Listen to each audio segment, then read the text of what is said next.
Hi everybody, today we're going to be making lacto-fermented garlic scapes.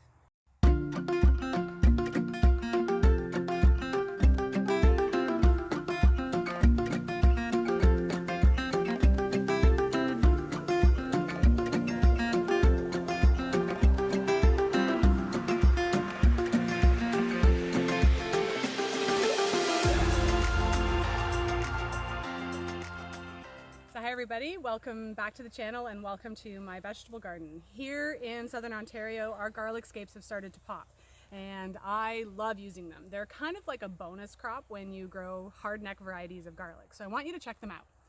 When you grow hardneck varieties of garlic, they produce a flowering stalk. So as you can see, this is actually going to open up and produce a flower. When this happens, the plant starts to send energy to the flower as opposed to sending energy back to the bulb, which is something that we want to avoid. So you really do want to harvest all of your scapes, and that forces the plant to continue to send energy back down to the root, which is the main crop that we're trying to harvest. That being said, the garlic scapes make a really nice bonus crop. So normally what I look for is about 1 or 2 full twirls. So this one right here is perfect for harvesting. So some of them are not quite ready yet. I'll let them grow a little bit longer. But what you want to avoid is this flower starting to come out. So this is the perfect time. You can use scissors, but I often find that you can just snap or pull the scape right out. So let's see if I can, every now and again, I'll hit a sweet spot and I'll be able to actually pull the scape. Right out. But that's really all you have to do.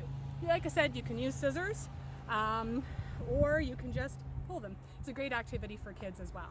So I'm gonna get to harvesting my scapes. I'm gonna want a decent amount. Try to picture filling a jar of your choice. So either a ½ liter or a liter size jar.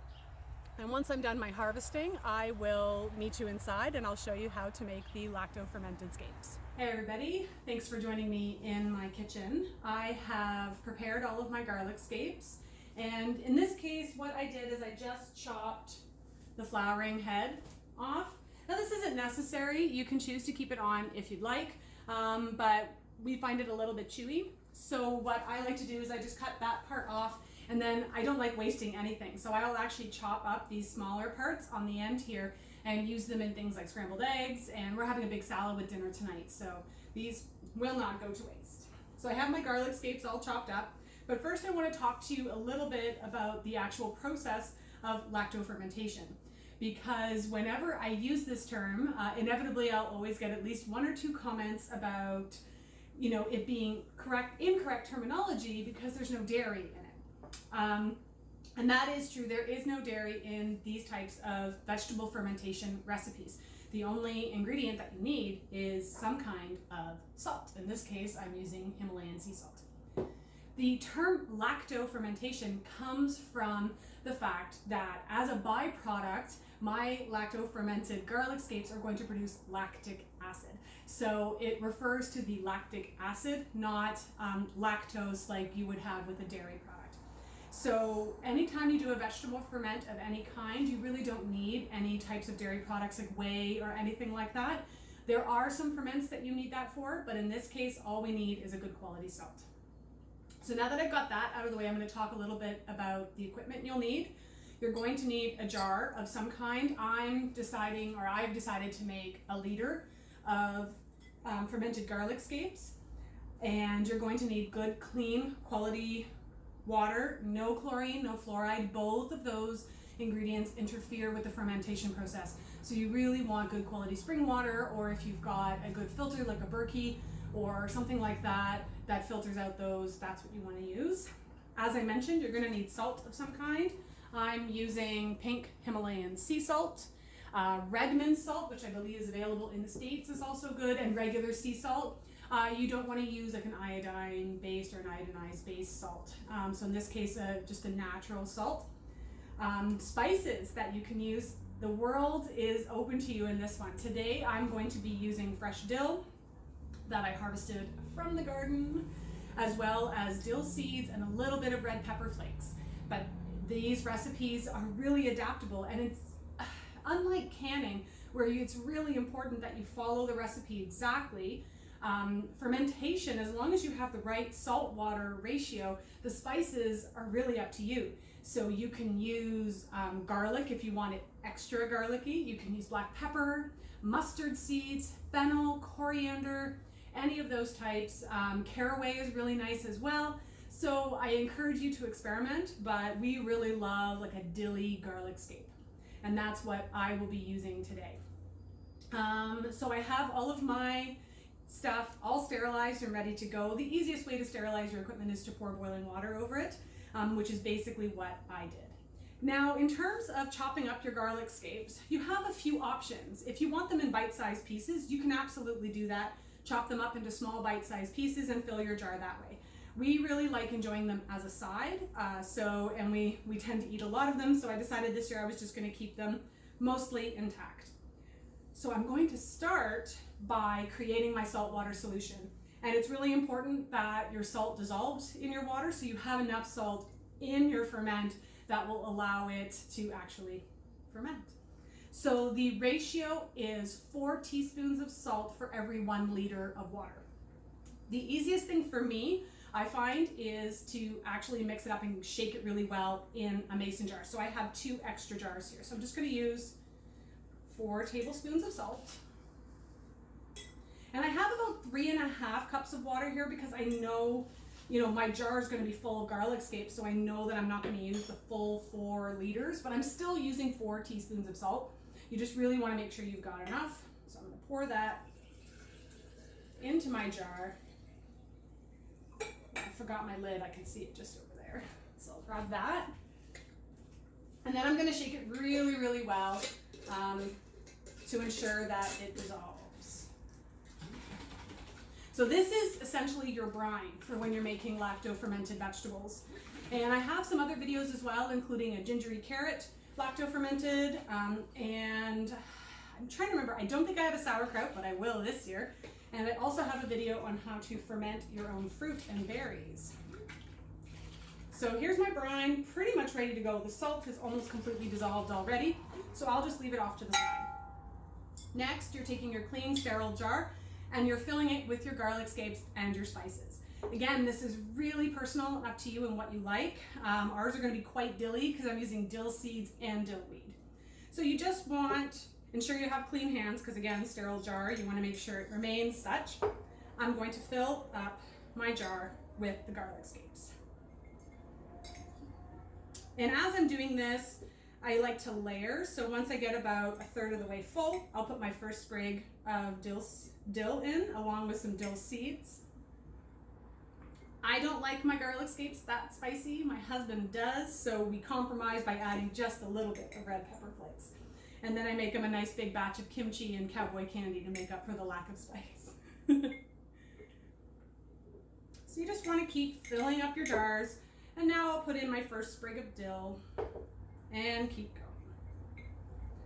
Actually, I'll probably add I've got 1/8 of a teaspoon here of dill seeds, and they'll likely just fall to the bottom of the jar because I've kind of got a bit of a hollow center because of the way I cut my garlic scapes this year. I definitely encourage you to ferment all types of vegetables. When I first started homesteading with my family, I was really big into canning because I thought it was the only way to preserve things. And then I was introduced to the world of fermenting. And the first thing I ever made was kombucha. But in terms of fermenting vegetables, it was sauerkraut. And once I got the hang of that, I realized that this was a far better way for me to preserve our harvest. One of the reasons is that the process of fermentation creates, like I mentioned, lactic acid, but it also creates digestive enzymes and probiotics. So you're getting natural probiotics from your food. It also makes the food easier to digest, and it makes a lot of the nutrients, especially B vitamins, more bioavailable.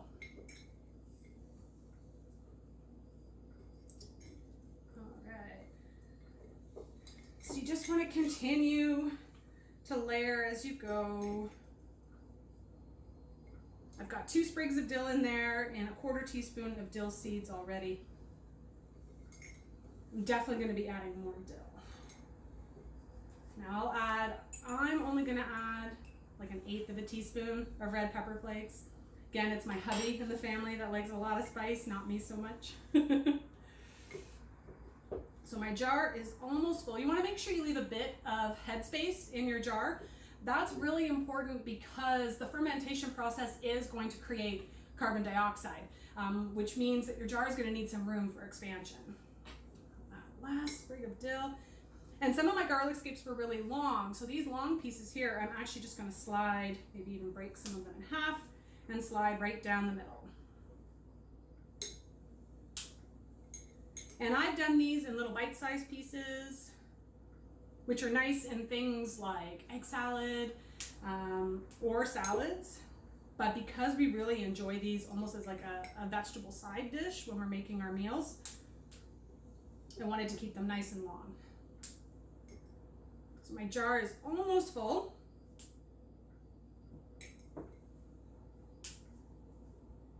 Perfect. I'll add a little bit more dill seeds. And then you add your brine. So one of the tools that I really like to use are mason tops, pickle pebbles, and pickle pipes. They are not necessary in the world of fermentation, but man, do they make the job so much easier. The pickle pebble is basically a fermentation weight, and it's a glass weight. That's all it is. And what this does is it ensures that your vegetables stay below the brine. That's really, really important whenever you're fermenting, because anything that is above the brine is susceptible to bacteria, mold, and that kind of stuff. So you really want to make sure your vegetables are submerged below the brine. Now, before I got my pickle pebbles, I got really creative. I've, Ziploc bags full of rocks, whatever you need to do to ensure that those vegetables stay below the brine. So the easiest thing to do is to add in your pickle pebble first before you pour in your brine. The pickle pipe is the second part of the process. Again, these are not necessary. So these are made out of a food grade silicone, and they sit on top of your jar. And what they do is they prevent any bacteria from getting inside your ferment, but they also allow the carbon dioxide to escape. So this takes away the worry of having to burp your ferments. So if you're not going to use a fermentation lid of some kind and you just want to seal it up with a mason jar lid, that's totally fine, but just remember you are going to have to burp your jar once or twice a day to release that gas that has been created. So I will quickly add in my brine. Try not to make a giant mess while I do so. So like I said, I'm likely not going to use all of this brine, but the ratio of water to salt is correct. And that's the part that's most important. And there you have it, folks. I have made dilly lacto-fermented garlic scapes. Look how easy that was. So for me, I'm just going to screw this lid on, and then they stay at room temperature. And your lacto-fermented veggies will be done in about 7 days. You can let them ferment a little longer. But after 7 days, you can go in and give them a taste and see if you like the taste and the texture. If you do, pop a regular mason jar lid on them and stick them in the fridge, making sure you label and date everything so you know how long things are fermenting for. Once I really get going, my entire counter is full of ferments, so making sure that I label things is really, really important. So like I said, in about 7 days, these will be ready for enjoying, and they store in the fridge for a very, very long time. We actually still have lacto-fermented pickles from last year, and they're a little mushy, but they're still doing just fine. So thank you so very much for watching this video. I really appreciate the following that I have now and all of the subscribing and likes. You guys are awesome. If you do like my content, please consider subscribing to the channel and hitting that thumbs up button. It really does help. I am on Facebook, Instagram, Twitter, and all that jazz, so you can follow me there too. And until next time, I hope you guys are enjoying these warm summer days and time in your garden.